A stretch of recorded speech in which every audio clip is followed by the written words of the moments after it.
Pulau-pulau di Indonesia tersendat oleh jaringan transmisi untuk mendapatkan energi.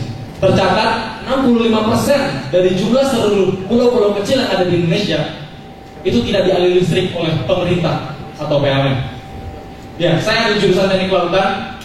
Dengan itu saya mengambil judul turbin arus vertikal aksis kapal renewable energy berbasis marine system sebagai solusi krisis listrik pulau-pulau kecil di Indonesia. Mengapa Indonesia memiliki potensi arus yang sangat besar? Karena terdapat banyak selat di mana permukaan air laut itu akan mengalir deras pada penyumbatan selat. 12 mil per hour yang dihasilkan oleh arus laut setara dengan 110 mil per hour yang dihasilkan oleh energi angin.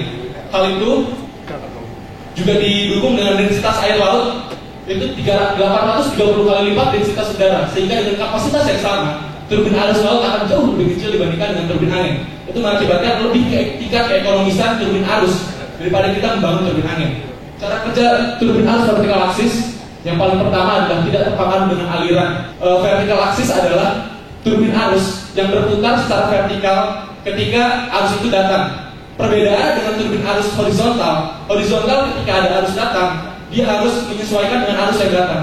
Di sini bisa kita lihat inner box adalah generator untuk mengubah energi arus menjadi energi listrik. Buoy adalah pelampung, yaitu floating structure, bangunan pelampung, dan rotor dari USH adalah rotor di mana dia penggunaan vertikal aksis. Lalu di sini juga kita menggunakan anchor wire dan anchor. Turbin arus yang terletak 5 km dari bibir pantai itu akan mengalir dari kabel menjadi pada gardu pembagi kepada tempat umum dan juga rumah-rumah penduduk serta home industri yang ada di pulau-pulau di wilayah Indonesia bagian timur. Saya sempat melihat tadi, kalau saudara Dian tadi lebih banyak menekankan pada bibir pantai, atau lebih banyak menanyakan tadi tentang potensi selat. Apa memang seperti itu? Sementara yang Prabnor tadi sempat dari awal, ini kan sebuah aliran saja, dari inersi kinetik menjadi inersi listrik tadi. Gimana? Ya, betul. Karena potensi yang ada di bibir pantai dan di arus dalam laut itu lebih besar potensi arus yang ada di dalam laut. Seperti yang tadi saya sudah sampaikan bahwa arus laut itu bahkan bisa lebih banyak menghasilkan energi daripada energi angin. Kayak dengan bibir pantai? Dengan bibir pantai kebetulan seperti ini Pak. Kalau misalnya dengan ombak itu tingkat energinya tidak akan terlalu besar seperti yang ada di dalam laut, karena tekanan di dalam laut itu lebih besar.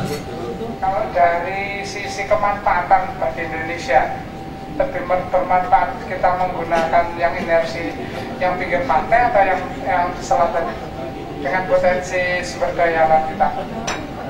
Ya, karena saya sendiri tidak ada literatur untuk masalah bibir pantai dan saya meneliti dengan kedalaman arus laut, yang jelas lebih berpotensi dengan potensi arus laut.